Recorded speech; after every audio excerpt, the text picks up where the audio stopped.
মায়ামৰা সমাজৰ প্ৰতিষ্ঠাপক অনিৰুদ্ধ দেৱৰ নামত স্থাপন হোৱা কলাক্ষেত্ৰক লৈ বৃহৎ দুৰ্নীতিৰ অভিযোগ উঠিছে। কলাক্ষেত্ৰৰ সাংস্কৃতিক ভৱন নিৰ্মাণৰ নামত কোটি কোটি টকা লুণ্ঠন হোৱাৰ তথ্য পোহৰলৈ আহিছে আৰু এই দুৰ্নীতিক লৈ সৃষ্টি হৈছে ব্যাপক প্ৰতিক্ৰিয়া। প্ৰায় 18 কোটি টকা ব্যয়েৰে অনিৰুদ্ধ দেৱ কলাক্ষেত্ৰৰ নিৰ্মাণৰ কাম হাতত লোৱা হৈছিল আৰু এই কেনেদৰে অনিয়ম সংঘটিত হ'বলৈ পালে এই সন্দৰ্ভত আমাক সবিশেষ তথ্য জনাব আমাৰ সাংবাদিক জিতুল দত্তই। অসম চৰকাৰৰ যিটো এটা সাংস্কৃতিক সঞ্চালকালয় আছে, এই সঞ্চালকালয়ৰ অধীনস্থ এটা প্ৰকল্প, যিটো প্ৰকল্পৰ কাৰণে কোটি কোটি টকা আবণ্টন দিয়া হৈছিলে, কিন্তু এই কোটি টকাক লৈ সংগঠিত হৈছে ব্যাগুম দুৰ্নীতি। এইখিনিতে ক'ব লাগিব যে মায়ামৰা সমাজৰ যি ধৰ্মীয় গুৰু আছে, অনিৰুদ্ধ দেৱৰ যি সৃষ্টি বা তেওঁৰ যি প্ৰৱৰ্তন কৰা ধৰ্ম আৰু ইয়াৰ যিবিলাক সাংস্কৃতিক দিশ আছে, এই সকলোবিলাক দিশৰ প্ৰচাৰ আৰু প্ৰসাৰৰ বাবে অসম চৰকাৰে যিটো অনিৰুদ্ধ দেৱ কলাক্ষেত্ৰ স্থাপনৰ যিটো পৰিকল্পনা কৰিছিল, এই পৰিকল্পনা অনুসৰি 2007 চনত 1 কোটি টকা আৰু 2018 চনত আৰু 1 কোটি টকা ধাৰ্য কৰি এই প্ৰকল্পটো স্থাপনৰ কাৰণে এটা দীৰ্ঘম্যাদী পৰিকল্পনা ৰচনা কৰিছিলে। কিন্তু এই পৰিকল্পনা কাৰ্যক্ষম হৈ উঠাৰ পূৰ্বেই ইতিমধ্যে এই প্ৰকল্পক লৈ কোটি কোটি টকা দুৰ্নীতিৰ সংঘটিত হোৱাৰ তথ্য পোহৰলৈ আহিছে আৰু এই সন্দৰ্ভত অসম চৰকাৰৰ ফালৰ পৰা এটা বিভাগীয় তদন্তও কৰা হৈছিলে আৰু এই তদন্ত প্ৰকল্পৰ সৈতে জড়িত হৈ থকা যিবিলাক চৰকাৰী বিষয়া আছিলে বা ইয়াৰ যিসকল উন্নয়ন সমিতিৰ যিসকল লোক আছিলে, তেওঁলোকক ইতিমধ্যে দোষী সাব্যস্ত কৰা হৈছে। কিন্তু ৰহস্যজনকভাৱে এই তদন্ত প্ৰতিবেদনৰ কোনো কাৰ্যক্ষম ব্যৱস্থা বা কাৰ্যকৰী ব্যৱস্থা আজিলৈকে জিলা প্ৰশাসনে কৰা নাই। এই সন্দৰ্ভত মই মটক যুৱ ছাত্ৰ সন্মিলনৰ কৰ্মকৰ্তাসকল আছে, তেওঁলোকৰ পৰা জানিবলৈ চেষ্টা কৰিম। যিটো অনিৰুদ্ধ দেৱ কলাক্ষেত্ৰৰ এটা কোটিটকীয়া প্ৰকল্পটো ইতিমধ্যে ধ্বংসস্তূপত পৰিণত হৈছে। ইয়াৰ যিবিলাক কাম হ'ব লাগিছিলে, যিটো উন্নতমানৰ কাম হৈছিলে, কামবিলাকৰ যথেষ্ট নিম্নমানৰ, যিটো কাৰণে এটা ব্যাগুম দুৰ্নীতি হোৱাৰ সম্ভাৱনা ইতিমধ্যে চৰকাৰী তথ্যও উল্লেখ কৰিছে। আচলতে যেনেধৰণে অসম চৰকাৰে প্ৰথমতে ব্যৱস্থা গ্ৰহণ কৰিছে, তাৰ বাবে আমি আদৰণি জনাইছিলোঁ। কাৰণ শংকৰদেৱৰ গুৰুজনাৰ নামত যি শংকৰদেৱ কলাক্ষেত্ৰ আমাৰ আছে, ঠিক তেনেধৰণেই অনিৰুদ্ধদেৱ যিজনা মহান ব্যক্তি, যিজনা গুৰু, ধৰ্মগুৰু, মায়ামা ধৰ্ম প্ৰচাৰ কৰিছিল, এই মায়ামা ধৰ্মৰ প্ৰৱৰ্তক অনিৰুদ্ধদেৱৰ নামত তেওঁৰ স্মৃতি যুগমীয়া কৰি ৰখাৰ পৰিকল্পনাৰে অসম চৰকাৰে যি এটা মহৎ প্ৰকল্প, যে শংকৰদেৱ কলাক্ষেত্ৰৰ দৰে অনিৰুদ্ধদেৱ কলাক্ষেত্ৰ নামেৰে যি প্ৰকল্প নিৰ্মাণৰ ব্যৱস্থা কৰিছে, তাক আমি আদৰণি জনাইছিলোঁ। কিন্তু অতি পৰিতাপৰ বিষয় এইটোৱেই যে আজিও সেই অনিৰুদ্ধদেৱ কলাক্ষেত্ৰ সম্পূৰ্ণ হৈ নুঠিল। ইয়াত যি কেলেংকাৰী হৈছে, এইটো এটা বেলেগ কথা।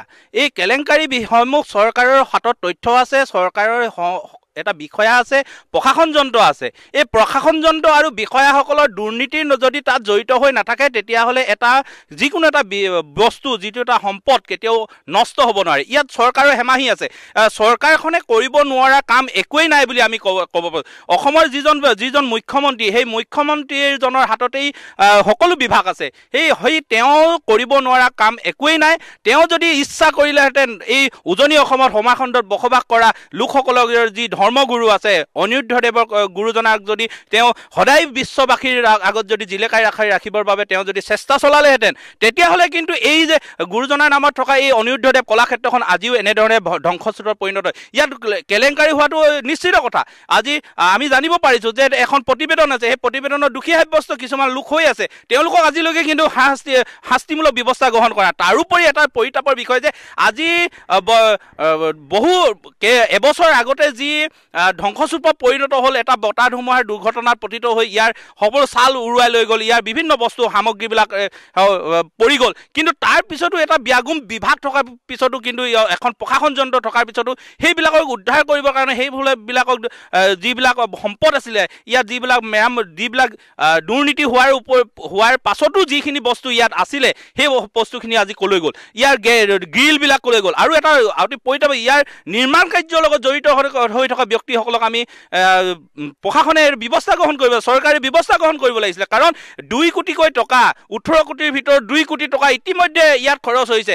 ইয়াত যিসকল ব্যক্তি জড়িত হৈ আছে, সেইসকল ব্যক্তিয়ে কেনেধৰণে নিৰ্মাণ কৰিছে, ইয়াৰ উন্নত মানদণ্ডৰ আছিলে নাই, সেই সকলোসমূহ কিন্তু পৰীক্ষা কৰিবলগীয়া হৈছিল। কিন্তু আজি আমি এটা কথা মটক যুৱ ছাত্ৰ সন্মিলনৰ তৰফৰ পৰা এটা কথা স্পষ্ট আকাৰে অসম চৰকাৰক সুধিব বিচাৰিছোঁ, গুৰুজনাৰ নামত আপোনালোকে যেনেধৰণে ব্যৱস্থা গ্ৰহণ কৰিব লাগিছিল, কিয় কৰিব পৰা নাই, এই কথা আমি আজি আপোনালোকৰ মাধ্যমৰ জৰিয়তে মুখ্যমন্ত্ৰী মহোদয়ক আমি সুধিব বিচাৰিছোঁ আৰু মুখ্যমন্ত্ৰী মহোদয়ক আমি সমগ্ৰ এই মায়ামাৰা ধৰ্মৰ যিসকল লোক আছে এই লোকসকলৰ তৰফৰ পৰা আমি সুধিব বিচাৰিছোঁ আপোনাৰ যদি এই মায়ামাৰা ধৰ্মৰ লোকসকলৰ প্ৰতি যদি এই উজনি অসমৰ সমাজখণ্ডত বসবাস কৰা লোকসকলৰ প্ৰতি যদি ধৰ্মৰ প্ৰতি যদি আপোনাৰ যদি সদিচ্ছা আছে আপোনাৰ যদি ধৰ্মৰ প্ৰতি কিঞ্চিত মান হ'লেও যদি আপোনাৰ সহানুভূতি আছে তেনেহ'লে এই অনিৰুদ্ধদেৱ কলাক্ষেত্ৰ পুনৰ নিৰ্মাণ কৰি শংকৰদেৱ কলাক্ষেত্ৰৰ দৰে এখন উন্নত মানদণ্ডৰ কলাক্ষেত্ৰ সৃষ্টি কৰক তেতিয়া আমি বুজি পাম যে আপুনি এজন প্ৰকৃত মুখ্যমন্ত্ৰী আপুনি জনতাৰ লগত থকা মুখ্যমন্ত্ৰী আৰু এনেদৰে অনিৰুদ্ধদেৱ কলাক্ষেত্ৰত দুৰ্নীতি হোৱাক লৈ অৰ্থাৎ কোটি কোটি টকা লুণ্ঠন হোৱাক লৈ দেখিবলৈ পোৱা গৈছে দল সংগঠনৰ কাৰ্যকৰ্তা তথা স্থানীয় ৰাইজে ক্ষোভ প্ৰকাশ কৰিছে আৰু তেওঁলোকৰ প্ৰতিক্ৰিয়া শুনালে তিনিচুকীয়াৰ ব্যুৰ জিতুল দত্তই